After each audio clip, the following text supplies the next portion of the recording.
अंधेरी सड़क पर तीन परछाइयां खड़ी थीं। लवीश, अनन्या और वो परछाई जो हर सेकंड और गहरी और जीवित लग रही थी। लवीश ने धीरे से अनन्या का हाथ पकड़ लिया।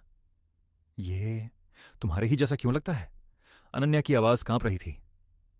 क्योंकि ये मेरा ही एक हिस्सा है जो कभी मुझे छोड़कर नहीं गया। लवीश के शरीर में सिहरन दौड़ गई। मतलब? अनन्या ने आंखें बंद की। विश्व मेरा अतीत है, मेरी मौत का कारण और मेरे अधूरे प्यार की जड़। लवीश का दिल भारी होने लगा। प्यार? तुम उससे प्यार करती थी? अनन्या ने धीरे से सिर हिलाया, लेकिन उसकी आंखों में आंसू थे, दर्द था। नहीं लवीश, वो एक जुनून था जिसे उसने प्यार समझ लिया था। विश्व ऐसा लड़का था जो मुझे पाने के लिए हर हद पार कर सकता था। अचानक हवा रुक गई, सड़क की लाइट बुझ गई और अंधेरे के बीच एक गहरी आवाज गूंजी। तुम मुझसे दूर नहीं जा सकती अनन्या। लवीश ने किताब कसकर पकड़ी। धड़कनें इतनी तेज कि खुद सुनाई दे रही थी। छाया धीरे धीरे इंसानी आकृति में बदलने लगी। लंबा शरीर, अजीब सी ठंडी आंखें और चेहरे पर एक भयानक मुस्कान थी। विश्व, वो अनन्या को घूरते हुए बोला, तुम मेरी थी, मेरी हो और हमेशा मेरी ही रहोगी। अनन्या डरते हुए पीछे हट गई। लवीश उसके सामने खड़ा हो गया। वो तुम्हें छू भी नहीं सकता, मैं हूं यहां। विश्व हंसा। वो हंसी किसी भी इंसान जैसी नहीं थी। उसकी आवाज टूटती खींचती हुई, जैसे कई रूहें एक साथ बोल रही हों। तुम तुम उसे बचाओगे? मैंने इसे मौत के बाद भी अपने पास रखा था। तुम क्या कर लोगे? लवीश ने किताब खोली। अंदर कई पन्नों पर अनन्या के बचपन की तस्वीरें थीं, उसके डर, उसके सपने और एक फोटो जिसमें अनन्या और विश्व एक साथ थे। अनन्या कांपती हुई आवाज में बोली, विश्व, तुमने मुझे मार दिया था। तुमने मेरे ना कहने पर मुझे वहीं छोड़ दिया जहां से मेरी रूह अब तक भटक रही है। विश्व की आंखें लाल चमकने लगीं। तुम्हें भूलना नहीं था मुझे। मैंने मौत में भी तुम्हें अपनी बनाया। लवीश अब समझ चुका था।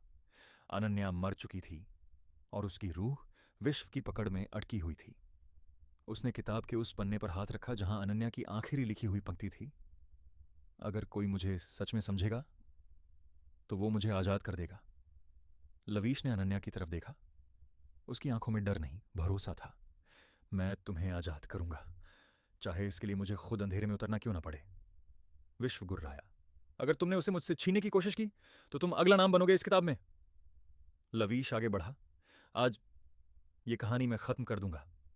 और तभी एक तेज हवा का झोंका उठा। किताब चमकने लगी और सड़क के बीच एक गोल रोशन चक्र बन गया जहां लवीश, अनन्या और विश्व तीनों को अंदर खींच लिया गया।